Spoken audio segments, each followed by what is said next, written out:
MSSD on the go.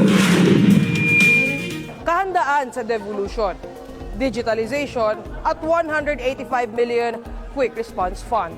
Ito ang sentro ng plano ng MSSD bago matapos ang BARM transition period. Sa isinagawang First Management Committee meeting ng MSSD para sa fiscal year 2026 mula June 2 hanggang 3 nitong taon, pangunahing plano at prioridad ang paghahanda sa paglilipat ng kapangyarihan o devolution sa mga local government units o LGUs at ang pagpapatupad ng digital payment systems.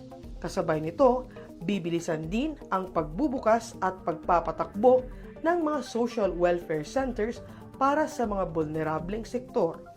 Bukod dito, naglaan din ang Bangsamoro government ng 185 million pesos na Quick Response Fund para sa MSSD na tutugon sa mga nangangailangan sa panahon ng krisis, sakuna at iba pa.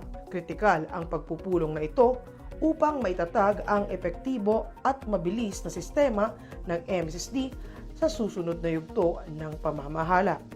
Binigyang diin ni Minister Raisa Jujuri, what was once an agency that was part of the ARM, implementing nationally funded programs for the most part, and using resources from DSWD, has evolved into one that has formulated and implemented its own programs, managed its own budget, while at the same time continuing to implement those nationally funded programs.